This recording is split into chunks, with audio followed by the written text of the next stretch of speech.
Every year we see NBA players return back to Europe with their tail between their legs after their chance in the NBA. Turns out they weren't good enough, or they just couldn't adapt. Other EuroLeague MVPs that failed, like Milos Teodosic, or that other dude recently, Sasha Vezenkov, who people said was the king's secret weapon, literally compared him to Klay Thompson in his stats to Victor Wembanyama. He ended up averaging 5 points a game, demanded to be traded or waived by Sacramento. No offense, I'm sure it just wasn't fair to him. Euro fans are triggered right now, but that was not the case for Nikola Mirotic. He was in the prime of his career, had a deal on the table for millions, but shockingly turned it down for less money in Europe.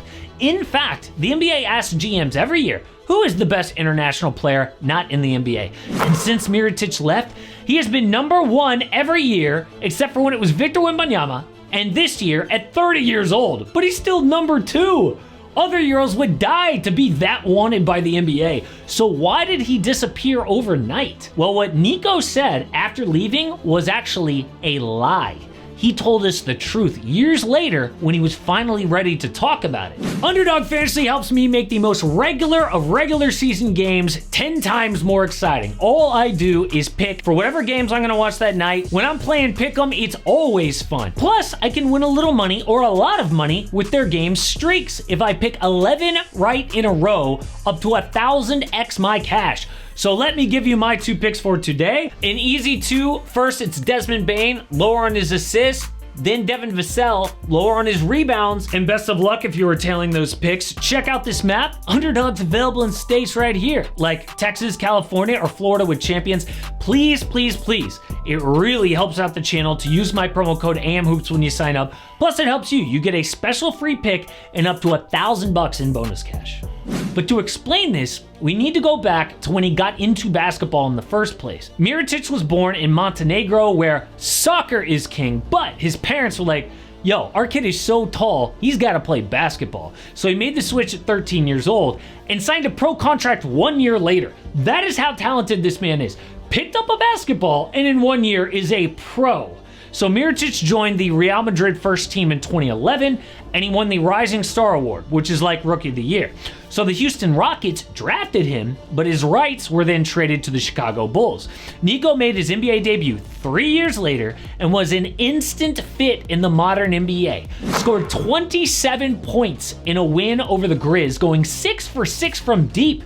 At 6 foot 10 inches tall, dude ended up second in Rookie of the Year in 2015 to Andrew Wiggins, and he got a lot of first place votes. A lot of people forget that.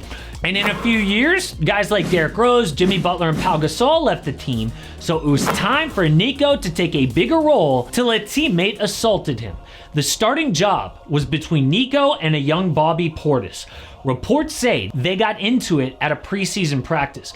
Mirotic lunged at Bobby twice, so Portis swung, connected, and gave Nico a concussion and broke multiple bones in his face with one punch. Dude was taken to the hospital and missed the first 23 games of the season. That is almost a third of the year for one punch. That is like Draymond on Jordan Poole, 10 times worse. So the Bulls suspended Bobby for 8 games, and he apologized. I'm wrong for what I did. I want to publicly apologize to Nico. But Mirotic wasn't having it. He told Chicago, you can either have me or Bobby Portis, not both. But on that same day that he made the demand, the Bulls picked up Bobby's contract. So just like the Draymond Jordan Poole thing, keep the guy who punched and ditch the other guy. But Nico was playing great, so the Pelicans were glad to have him. In New Orleans, he averaged about 16 points on 43% from deep. But after 2 years, the Bucks wanted Mirotic to contend for a title. Nico was so good at this time, ESPN went crazy over this trade. An absolutely grand slam deal for the Bucks, not because it's a superstar player, but to get a guy like this on deadline day. There were 4 or 5 teams interested in him. Already the number 1 team in the East got better. He struggled with injuries, but despite a dip in his stats, he entered free agency in demand by some of the best teams in the NBA. So while on vacation in Greece, his agent called and said, the Utah Jazz want you, with Donovan Mitchell and Rudy Gobert for 3 years, $50 million. About the same as players like Klay Thompson or Euros Dennis Schroeder and Goran Dragic at the time. But instead, Mirotic announced he was leaving the NBA in the prime of his career. He remembers being at the airport in Greece, literally at the gate, thinking, what am I doing at the airport? Why am I not back with my family? The NBA?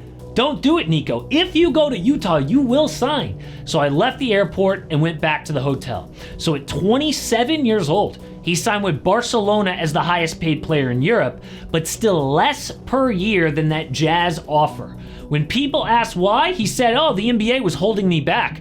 My role was always the same. I was a player who was open to take shots, who made a pick and pop. I was expected to score 10 points, take a couple rebounds, that's it. I felt like time was passing and I had still not played the best basketball of my life, so it was time to go back and do something bigger in Europe," which may be partially true, but he explained the actual reason years later. On Barcelona, Nico dominated on the court, averaged 19 points and 7 boards in year 1, and almost guaranteed to win MVP year 2 before he disappointed in the playoffs. So people started calling Mirotic overrated. It was a reputation that followed him since his first time at Real Madrid. Barca won 0 EuroLeague titles, and being the highest paid player comes with expectations. The low point was EuroLeague against rivals and his old team, Real Madrid. In a gigantic game, Nico was held to just 3 points. Why? Because some random 18-year-old named Eli Njai shut him down. He got Nico off his rhythm and he couldn't make a shot the entire night. But the worst part, Mirotic made 5 million euros while Njai was on a tiny contract, which in Spain can be as low as 30,000 euros a year. But finally, in 2022, at 30 years old, Nikola actually won that league MVP. And it was around this time that Nico felt accomplished enough to tell the real story. So he sat down with a famous European journalist to explain why he actually left the NBA. Me sentí alejado de todo el mundo, hasta de mi propia familia. Estuve mucho tiempo fuera. He and his wife had their first son in 2013, and Nico was missing him growing up. The NBA has 82 games traveling across the US for over half the year. Many athletes are willing to give up priceless moments with their family, but not Mirotic. When I was in the NBA, I felt far away from my family and I stopped enjoying basketball. I wished to spend more time with my children, in the church. I had a kind of personal crisis. So my family was my first priority. I discussed a lot with my wife. It was the first time I put my family over my career.